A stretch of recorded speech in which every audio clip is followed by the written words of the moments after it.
जंगल के राजा शेर को अपनी शक्ति पर बड़ा घमंड था। वह स्वयं को सबसे शक्तिमान समझता था, इसलिए जंगल के हर जानवरों पर अपनी धौंस जमाता रहता था। जंगल के जानवर भी क्या करते, अपने प्राण सबको प्रिय थे, इसलिए न चाहकर भी शेर के सामने नतमस्तक हो जाते। एक दिन दोपहर के समय शेर एक पेड़ के नीचे सो रहा था। वहीं एक मच्छर भिनभिना रहा था, जिससे शेर की नींद में खलल पड़ रहा था। वह एक मच्छर से बोला, ए मच्छर, देखता नहीं मैं सो रहा हूँ, भाग यहाँ से, नहीं तो मसल कर रख दूंगा। मच्छर बोला, क्षमा करें वनराज, मेरे कारण आपकी नींद में व्यवधान उत्पन्न हुआ, किंतु आप मुझे ये बात नम्रता से भी कह सकते हैं। आखिर मैं भी इस धरती का जीव हूँ। अच्छा, तो तू छोटा सा मच्छर मुझसे जुबान लड़ाएगा? और क्या गलत कहा मैंने? तुम मच्छर हो ही ऐसे कि कोई भी तुम्हें यूं मसल दे। मैं तो ये बार बार कहूंगा, क्या बिगाड़ लोगे तुम मेरा? मच्छर को शेर की बात और व्यवहार बहुत बुरा लगा। वह अपने साथी मच्छरों के पास गया और उन्हें सारी बताई। सभी मच्छरों को शेर की बात चुभ गई।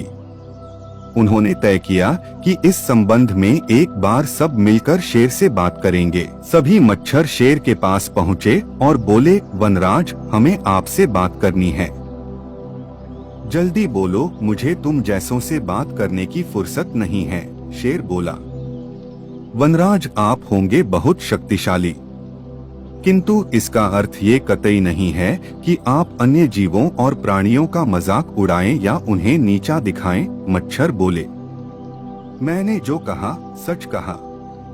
मैं सबसे शक्तिशाली हूँ और मुझे कोई हरा नहीं सकता। घमंड में चूर शेर गरजा, ऐसा नहीं है। अगर आप शक्तिशाली हैं तो हम में भी इतना सामर्थ्य है कि आवश्यकता पड़ने पर हम किसी का भी सामना कर सकते हैं और उसे हरा सकते हैं। हम आपको भी हरा सकते हैं। मच्छर भी चुप न रहे।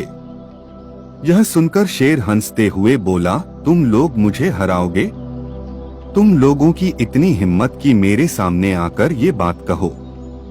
मेरी शक्ति का अंदाजा नहीं है तुम्हें, अन्यथा ऐसा कभी नहीं कहते।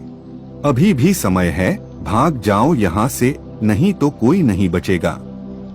शेर के घमंड ने मच्छरों को क्रुद्ध कर दिया। उन्होंने ठान लिया कि इस शेर को मजा चखा कर ही रहेंगे। वे सारे एकजुट हुए और शेर पर टूट पड़े। वे जगह जगह उसे काटने लगे।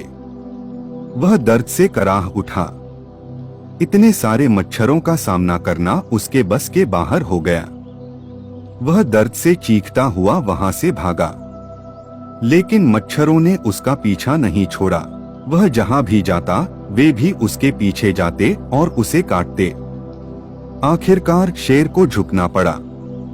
उसने हार मान ली। वह मच्छरों के सामने गिपड़ गिड़ाने लगा, मुझे बख्श दो, मुझसे गलती हो गई, जो मैंने तुम्हें तुच्छ समझकर तुम्हारा मजाक उड़ाया और तुमसे बुरा व्यवहार किया। आज तुमने मेरा घमंड तोड़ दिया है। अब मैं कभी किसी को नीचा नहीं दिखाऊंगा। मच्छरों ने शेर को सबक सिखा दिया था, इसलिए उन्होंने उसे काटना बंद कर दिया। वे बोले, घमंडी का घमंड कभी न कभी अवश्य टूटता है। आज तुम्हारा टूटा है। घमंड करना छोड़ दो, अन्यथा एक दिन ये तुम्हें ले डूबेगा। और कभी किसी प्राणी को नीचा मत समझो। हर किसी का अपना सामर्थ्य और शक्ति होती है। शेर तौबा करते हुए वहां से भाग गया।